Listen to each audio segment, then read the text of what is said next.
गिरनार की कौन सी ऐसी बात है जो आपको अट्रैक्ट करती है? शुरू से साइंटिस्ट रिसर्च बेस का पर्सन हूँ, तो उन्होंने कहा कि तुम्हारा जन्म ही गिरनार के कार्य के लिए हुआ। मुझे याद है जब मैं चढ़ता था अकेला या दो तीन लोग, जब बारिश रहती थी, बहुत कुछ होता था और रात भर चलने का प्रवास था, तब सडनली कोई डॉग बोलो, कोई जो अपना कुत्ता जो भी था, तो मेरे साथ चलता था। तो एक प्रकार का वो सडनली कहाँ से आया। बारिश की वजह से मैं थोड़ा ये किया तो कोई मिलता था तो बोलते था मुझे रेनकोट, बोलते मेरा रेनकोट लेके चलो, ये करो। आगे जाने के बाद तो मुझे सब कुछ गिरनार ने मुझे दिया। નમસ્કાર, સિટી કવરેજ ન્યૂઝ પોડકાસ્ટમાં આપનું સ્વાગત છે। હું છું પ્રતિક। આજે આપણી હારે છે એક એવી ખાસ શખ્સિયત જેઓ ગિરનારથી ખૂબ પ્રભાવિત છે, જેઓ ગિરનારને વિશ્વ ફલક સુધી પહોંચાડવા માટે અનેક પ્રયાસો કરી રહેલ છે, જેઓ હંમેશા એવું માને છે કે ગિરનારમાં એક અદ્ભુત શક્તિ સમાયેલી છે। જી હા, આપણે વાત કરી રહ્યા છીએ જાણીતા સેલિબ્રિટી એસ્ટ્રોલોજર અને ध्यान गुरु रघुनाथ गुरुजी विषय। सीधी एमनी आरे बातचीत करिए। गुरुजी, सबसे पहले तो स्वागत है आपका स्टूडियो में। नमस्ते। और सबसे पहले यही सवाल कि गिरनार की कौन सी ऐसी बात है जो आपको अट्रैक्ट करती है? अगर मैं एक चीज से बोलूं गिरनार का महत्व, ये काफी नहीं होगा। जब मैं एज 23 साल का था, जब मैं मेरा पहला गिरनार यात्रा शुरुआत हुई, उस समय मैं एक इलेक्ट्रॉनिक इंजीनियर था और मेरा जो काम था गुजरात के जो सूरत से लेके अंकलेश्वर भरूच एरिया में मैं इंस्ट्रूमेंटेशन इंजीनियर का काम करता था। उस समय एक दिन मुझे एक ने कहा कि मैंने नवनाथ पारायण करता था पूना में, तो गिरनार क्षेत्र है, तो मैंने सुना था, पढ़ा था, तो मैं एक बार आया था। आने के बाद यहाँ पे जब मैं पहली बार आया, यहाँ पे गोरक्षनाथ मठ के जो बालकनाथ जी थे तब 2007, और सोमनाथ बापू थे, उनके गुरु भी थे। तो उन्होंने पहली बार मैं जब उनको मिला तब उन्होंने बोला यहाँ पे तुम्हें आना है, ये तुम्हारे लिए है, गिरनार तुम्हारे ही है। मैं वो बात सुन के मैं अजब हुआ कि जब मैं पहली बार आया और उन्होंने कहा कि तुम्हारा गिरनार के साथ कुछ अलग संबंध है, तुम्हें आना ही होगा। मैं शुरू से साइंटिस्ट रिसर्च बेस का पर्सन हूँ, इसलिए मुझे कुछ लगा नहीं। लेकिन बाद में मैं बोला ये ऐसे बापू मुझे क्यों कहा ऐसा, तो मैं फिर वापस एक बार मेरे काम में लगा। फिर से एक बार मुझे मौका मिला और मैं बापू के पास आके गिरनार में ऊपर जो गोरक्षनाथ टुंड है वहाँ पे उनसे वापस दूसरी बार मिला। बापू को मैंने रिक्वेस्ट किया कि बापू आप ऐसे क्यों मुझे बोलते हो, तो उन्होंने कहा कि तुम्हारा जन्म ही गिरनार के कार्य के लिए हुआ। तब मेरा एज था 23-24 साल। तब उन्होंने कहा कि तुम्हें यहाँ का पूरा कार्य करना है और तुम्हारा आगे का जीवन ज़्यादा गिरनार पे जाएगा, ध्यान साधना में लोगों को कल्याण के लिए जाएगा। तो उन्होंने कहा मैं आगे में मुझे प्रूफ दो, मुझे प्रमाण दो, जिससे मैं विश्वास रखूं। क्योंकि मैं डॉक्टर विजय भटकर, जो पद्म भूषण डॉक्टर, जो साइंटिस्ट है, जो बड़े बड़े रिसर्चर है, उनके साथ मेरा काम पहले से था। तो अध्यात्म और विज्ञान का मुझे पहले से संशोधन रुचि थी। तो बापू ने कहा कि तुम्हारे जीवन में 1 साल में ऐसा होगा, जाओ। तो उस साल जो उन्होंने कहा वैसे मेरे जीवन में हुआ। और जब मैं देखा कि ये जो मैं इतना विज्ञान के ऊपर भरोसा रख के ये सब करने के बाद भी, जब एक आध्यात्मिक शक्ति जो गिरनार की सिद्धियों, जो तपोभूमि है, जो सिद्धों की भूमि है, ऐसे जहाँ पे एक साधु जिनके पास सिर्फ आशीर्वाद किया कुछ नहीं, भगवान गुरु गोरक्षनाथ का आशीर्वाद, भगवान गुरु दत्तात्रेय भगवान का आशीर्वाद, नेमिनाथ भगवान का आशीर्वाद, अंबाजी का भगवान, यहाँ पे 33 कोटि देव देवताओं का आशीर्वाद जिनके पीछे है, ऐसे सामान्य ऐसे बापू जब मुझे भविष्य बताते हैं और वो भविष्य सच निकलता है कि यहाँ पे कुछ आध्यात्मिक शक्ति इस विश्व में है, इस दुनिया में है। ये मुझे एज ऑफ 24 में जब मुझे समझ में आया, तब मैं उसके बाद बापू के साथ जुड़ के मैंने कहा कि जो आप बोलेंगे वो मैं करेगा, लेकिन ये आप कैसे बताया। तो उन्होंने तब मुझे गिरनार का रहस्य, गिरनार के बारे में बताया। उसके बाद मुझे यहाँ पे कंटिन्यू में आया। मैं आज तक 27-28 साल में 108 बार गिरनार का ऊपर जो शिखर तक आना जाना किया, और लगभग 1000 बार मैंने गिरनार यात्रा परिसर गए 28 से 29 साल में मैंने किया है। तो शायद ये जब 24 साल का था तब उन्होंने कहा कि ये सब पूरा होगा, तो ये मेरे लिए एक चमत्कार, या हम बोल सकते हैं कि जो बापू तब बोले अब ऐसा मैंने किया। और उसके बाद भी सोमनाथ बापू के आशीर्वाद से, सभी साधु संतों के आशीर्वाद से यहाँ पे गिरनार पर गुरु गोरखनाथ जी का मंदिर का निर्माण, सहयोग का लाभ मुझे मिला, मूर्तियों का लाभ मुझे मिला। तो ये सब कुछ जब मैं मेरा एज 24 था, 24 साल में मुझे सब कुछ समझ, एक बापू ने मुझे बताया, और ऐसा सेम लाइफ मेरा जर्नी स्टार्ट हुआ। तो एक अध्यात्म और विज्ञान और भगवान का आशीर्वाद और ये जो चमत्कार कितना है, आप मेरा जीता जागता सबूत मैं यहाँ पे हूँ। बिल्कुल, जैसे आपने कहा कि भाई आपकी जो पढ़ाई थी वो इंजीनियरिंग थी, और आप सीधे तौर पर पहली बार जब कहा गया तो मतलब डिफिकल्ट होता है कि भाई एक टेक्निकल स्टूडेंट जो हो कैसे बिलीव करे। बट जैसे जैसे आप यहाँ पे आते गए, आपको एक अलग एहसास होता गया। इस दौरान आपको कई बार ऐसा लगा कि कुछ जैसे आपने एक वर्ड यूज किया चमत्कार, तो आपने वो चमत्कार पाया अपनी नजरों से? बापू के साथ रहने के बाद मैंने जब उनके साथ रहा, मैं ऊपर भी रहा, सोमनाथ बापू के साथ भी रहा, वो दोनों ने मुझे यहाँ पे कई साधु संतों का दर्शन दिलाया है, कई गुप्त गुफाओं का दर्शन दिलाया है, कई जो तपस्वी जो लोग हैं, जो 200 साल 300 साल के जो लोग हैं, जब मैं रात को वहाँ पे ऊपर रहता था तब मुझे मिलते थे। कई साधु संतों का मुझे आशीर्वाद मेरा लाभ प्राप्त हुआ। और चमत्कार का मीनिंग क्या है? जो हम सोचते हैं, जो हम बोलते हैं, उसका अलग जो होता है उसको हम चमत्कार बोलते हैं। हर जीवन में हर एक के लोगों में रोज चमत्कार होते हैं। वैसे यहाँ पे मुझे इतने चमत्कार या अनुभूति हुई कि मैं जितना बोलूं उतना कम है। जब उन्होंने कहा कि आपका जीवन में आप 2010-11-12 साल के तपस्या के बाद, जब मैं 1998 में जब मैं स्टार्ट किया, 2010 में मेरा 12 साल का साधना जो पूरा हुआ, तब उन्होंने कहा कि तुम्हारा जॉब जो करेंगे आप छोड़ दो, और उसके बाद तुम ज्योतिष विद्या जो मैं पामिस्ट्री सीखा है उसके साथ पूरे लोगों का आप मार्गदर्शन करो, लेकिन उसमें 1 रुपए मत लो।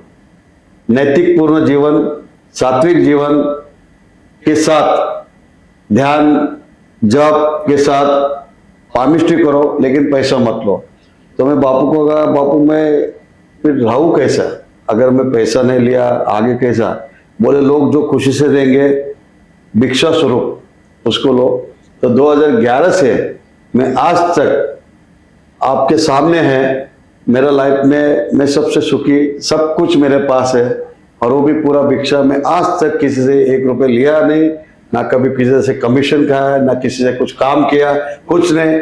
जैसे जैसे लोग मिलते गए, जैसे जैसे बापू का आशीर्वाद से जो मुझे लोग मिलते गए, लोग मुझे जानने लगे, लोगों का काम होते गए, फिर लोगों ने मुझे खुशी से अपना मेंबर समझ के मुझे गुरु के आशीर्वाद से मुझे सब कुछ धीरे धीरे मिलते गया। और मैं मेरे जो संशोधन क्षेत्र में जो प्रोडक्ट बनाया है, जो आइडिया दिया है, जो गाइडेंस करता हूँ, उसका भी मुझे धीरे धीरे लाभ मिलते गया। शायद बापू के आशीर्वाद से या गिरनार के जो भगवान के आशीर्वाद से मेरे कामों में सफलता मिली, और मुझे धीरे धीरे उसका फल स्वरूप जो आज मैं पामिस्ट्री जो देखता हूँ विदाउट पैसा या 1 रुपए अपेक्षा से रहे, फिर भी मुझे सब कुछ जो जीवन में चाहिए वो सब कुछ मिला। ये चमत्कार नहीं तो भगवान का आशीर्वाद बोल सकते हैं। साधु संतों का यहाँ का यहाँ का जो भूमिका, जो सिद्धों की भूमि है, उनकी तपस्या का अनुभूति बोलो, आशीर्वाद बोलो, प्रसाद बोलो, मुझे मिला है। बिल्कुल, आप इसे चमत्कार भी कह सकते हैं, आप इसे प्रसाद भी कह सकते हैं, और आप इस पावन भूमि का आशीर्वाद के तौर पर भी देख सकते हैं, क्योंकि आप एक कॉमन मैन से लेके सेलिब्रिटी के हर एक के हस्तरेखा के स्टडी के माध्यम से आप फ्यूचर उनका बताते हो। अच्छा, मैं आपसे यहाँ पे ये भी जानना चाहूंगा कि जैसे हर कोई कहता है, इवन हमारे शास्त्र और पुराण में भी आता है कि अश्वत्थामा अभी भी गिरनार में मौजूद है, क्योंकि वो चिरंजीवी माने जाते हैं। साथ साथ ये भी लोग कहते हैं कि कहीं सारे सिद्ध पुरुष, महापुरुष अभी भी इस पर्वत के भीतर है कहीं ना कहीं।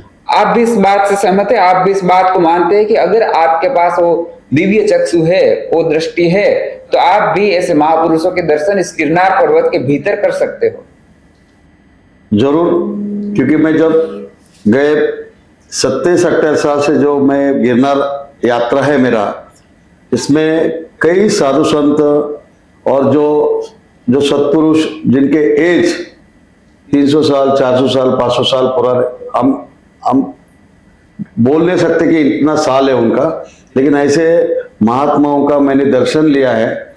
हाँ, जहाँ तक है अश्वत्थामा या जो भगवान है उनके अनुभूति हुआ रहे या उनके ओर से मुझे, जब मैं रात को, अभी रोपे अभी हुआ, जब कुछ नहीं था तब मैं रात को हम चढ़ने जाते थे रात भर, तब मुझे अलग अलग अनुभूति हुई, सब कुछ हुआ। शायद वो टाइम ये जो साधु संत है, जो बड़े बड़े महात्मा है, जो सत्पुरुष है, अलग अलग रूप में मुझे अलग अलग मदद किया होगा, अलग अलग सब सहायता किया होगे, मानव के रूप में रहेंगे वो, लेकिन वो मुझे जब प्रॉब्लम्स आते थे, मुझे याद है जब मैं चढ़ता था अकेला या 2 लोग 3 लोग, जब बारिश रहती थी, बहुत कुछ होता था और रात भर चलने का प्रवास था, तब सडनली कोई डॉग बोलो, कोई जो अपना कुत्ता जो भी था, तो मेरे साथ चलता था। तो एक प्रकार का वो सडनली कहाँ से आया, एक अलग एक्सपीरियंस आया। सडनली बारिश गिरता था, ये होता था, मैं इतना परेशान होता, क्योंकि मैं रेनकोट वगैरह तो कुछ था नहीं और सब रास्ते बंद, कुछ नहीं। फिर चला सडनली कोई 1200 फीट पे इधर उधर बारिश की वजह से मैं थोड़ा ये किया तो कोई मिलता था, तो वो बोलते था मुझे रेनकोट, बोलते मेरा रेनकोट लेके चलो, ये करो। आगे जाने के बाद फिर मुझे सब कुछ गिरनार ने मुझे दिया। मुझे आज तक, मैं इतनी बार आगे पीछे सब कुछ किया, लेकिन इतनी बार बारिश आए, इतनी बार संकट आए, इतनी बार ऊपर वातावरण बिगड़ गया, फिर भी हमें कोई ना कोई रास्ते से सुख एकदम अच्छी तरह से वो यात्रा भगवान के आशीर्वाद से मिला। ये एक चमत्कार बोलो या आशीर्वाद बोलो या साधु संतों की कृपा बोलो, गिरनार के हर व्यक्ति को, हर श्रद्धालु भक्तों को गिरनार ने और इधर के जो साधु संतों, ऋषियों ने और भगवान ने दिया ही है, सब कुछ दिया है। ये पवित्र भूमि है, इस पवित्र भूमि में जो भी आता है उसको मन शांति, सुख शांति, समृद्धि और उसके जीवन में जो इच्छा है वो पूरा होके मोक्ष की भूमि है। यहाँ पे सिर्फ गिरनार अध्यात्म नहीं, विज्ञान की ओर से अगर देखे, गिरनार एक मेडिटेशन के लिए, ध्यान साधना के लिए विश्व में सबसे अच्छा केंद्र है। कि यहाँ पे जो चट्टानें बनी है, जो पर्वत बने हैं, वो अगर रॉक क्रिस्टल, क्वार्ट्ज क्रिस्टल है, ग्रेनाइट है, बेसाल्ट है, जिसके अंदर जियो मैग्नेटिक फील्ड, जो चुंबकीय तत्व बहुत हाई लेवल पे है, स्टेडी एनर्जी मैग्नेटिक फील्ड है, जहाँ पे मैग्नेटिक फील्ड स्टेबल है, स्टेडी है, इस गुफाओं में वो एनर्जी घूमता है। ऐसे जो गुफाओं में अगर हम ध्यान साधना किया तो अपने माइंड में जो alpha, beta, gamma, delta, theta जो फ्रीक्वेंसीज है, उसमें से अल्फा जो हमें ध्यान के लिए बहुत ही अच्छा है, वो फ्रीक्वेंसी यहाँ पे हमें मिलता है। ऐसे शास्त्रों में प्रमाण है, ऑस्ट्रेलियन साइंटिस्ट ने, अलग अलग साइंटिस्ट ने यहाँ पे प्रमाणित किया है। यहाँ पे बेसाल्ट रॉक की वजह से यहाँ के जो मैग्नेटिज्म फील्ड है, कोई भी आप मैग्नेट थेरेपी करके कंसेप्ट है, आप जानते थे कि हाथ में यहाँ पे हम मैग्नेट यूज करते थे। मैग्नेटिक फील्ड जो हमने वातावरण में है वो 25 माइक्रो टेस्ला है, 25 to 75 माइक्रो टेस्ला। यहाँ पे 99 माइक्रो टेस्ला यहाँ पे प्रमाणित हुआ है, जो शास्त्रों में बुक्स में लिखा है। अगर मैग्नेटिक फील्ड एक एरिया में अगर ज्यादा रहा तो इलेक्ट्रोमैग जो अपने बॉडी में जो ब्रेन में जो भी इलेक्ट्रोमैग्नेटिक फील्ड है वो पूरा मैग्नेटिज्म पे चलता है। उससे अपने ब्रेन में जो अल्फा वेव जनरेट होते हैं उसको मन शांति और थर्ड वेव यहाँ का आज्ञा चक्र जागृत होने के बाद आप जो भी इच्छा व्यक्त करते हैं, जो भी मनोकामना पूरा इच्छा व्यक्त है वो पूरा होता है। अपने सांस जो लेने का जो स्पीड है वो गति स्लो होता है, और स्लो गति होने से ध्यान के लिए उसके लिए सबसे ज्यादा इफेक्ट इस पे। इसलिए यहाँ पे स्वामी विवेकानंद जी बड़े बड़े संत महात्मा यहाँ पे विजिट किया है, आया है और यहाँ पे ध्यान साधने के लिए आया है। और यहाँ का गिरनार का अनुभूति है, पवित्र स्थान का उन्होंने अलग अलग रूप में साधना से, ध्यान से, थोड़ा परिक्रमा से, कोई सेवा भाव से यहाँ पे आके सभी यात्रियों ने, सभी भक्तों ने अलग अलग रूप से यहाँ पे सबका दर्शन लिया, सबको अनुभूति, लाखों लोग यहाँ पे इसका लाभ हुआ है। बिल्कुल, जैसा कि आपने कहा कि स्वामी विवेकानंद हो या फिर उनके जैसे कई सारे महापुरुष है, उन्होंने यहाँ पे आए और मेडिटेशन ध्यान किया है, तो इसलिए आज से ये भूमि उसके लिए भी बेस्ट मानी जाती है। अच्छा, आखिरी सवाल और बड़े संक्षिप्त में इसका जवाब चाहेंगे कि भी आने वाले दिनों में इस गिरनार पर्वत के लिए आप क्या खास करना चाहेंगे? मैं जल्द से जल्द गिरनार को विश्व का सबसे बड़ा केंद्र, ध्यान सेंटर, जो भी यहाँ पे आएंगे यहाँ पे ध्यान साधना और सेवा के लिए गिरनार विश्व सौराष्ट्र का सबसे महत्वपूर्ण स्थान जल्द से जल्द मैं यहाँ पे स्टार्ट कर रहा हूँ। मेरे जो सहयोगी है उनको मिलके, यहाँ के सभी लोगों के साथ सहयोग के, इसके गुजरात गवर्नमेंट के साथ मिलके और भारत सरकार से मिलके, भारत के पंतप्रधान नरेंद्र मोदी साहब से मिलके और सबसे मिलके मैं गिरनार को विश्व का सबसे बड़ा मेडिटेशन सेंटर, जो प्राकृतिक जो स्थान है, जो सिद्धों की भूमि है, जो तपोभूमि है, जो सतयुग से लेकर त्रेता युग से, द्वापर युग से लेकर कलयुग तक माना गया है, जहाँ पे कृष्ण भगवान का 33 कोटि भगवान का, भगवान दत्तात्रेय का, भगवान गोरक्षनाथ भगवान का, नेमिनाथ भगवान के यहाँ का मोक्ष का स्थान है, चिरंजीवों का स्थान है, साधु संतों का स्थान है। ऐसे स्थान तपोभूमि में अगर ध्यान सेंटर, मेडिटेशन से हुआ और सेवा केंद्र हुआ,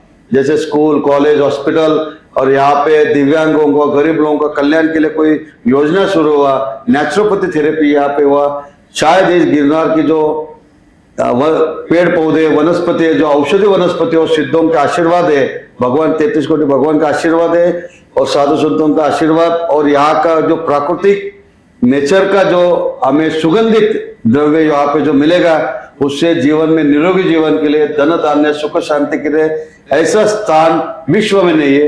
ये मुझे लोगों के सामने लाने के लिए बहुत ही जल्द मैं एक बुक भी बना रहा हूँ, हमारे सहयोगियों से मिलके एक अच्छा गिरनार के ऊपर बुक, एक वीडियो और एक गिरनार धाम या गिरनार पीठ जल्द से जल्द यहाँ पे होगा, जहाँ पे विश्व के सब लोग आके फ्री में सब कुछ यहाँ पे आके ध्यान साधना करे। और यहाँ पे हम महाराष्ट्र के पुणे के हैं, हम एक संतों का यहाँ पे एक पारायण स्टार्ट करने वाले, जो दत्त पारायण है, दत्त का है, नवनाथ पारायण है, स्वामी चरित्र पारायण है, साईं बाबा पारायण है, ऐसे शंकर महाराज के पास, जो संतों के यहाँ पे पारायण के लिए एक सेंटर बनाएंगे। जो भी लोग आएंगे वहां पे ध्यान साधना और पारायण करके यहाँ पे उनको अपने जीवन का जो भी है प्रॉब्लम सॉल्व करके उनके विश्व शांति, विश्व कल्याण के लिए यहाँ पे 12 महीने उस पारायण का हम बोल सकते कि भगवान का आशीर्वाद लेके हम सबके कल्याण के लिए यहाँ पे प्रार्थना करेंगे। बिल्कुल, और गिरनार वैसे गुरुजी समूचे विश्व में उसका इम्पोर्टेंट तो है ही, बट उम्मीद करते हैं कि आने वाले दिनों में आपके इन प्रयासों से गिरनार पर्वत का इम्पोर्टेंट और ज्यादा समूचे विश्व में बढ़ जाए। Thank you so much for your time. Thank you. नमस्ते।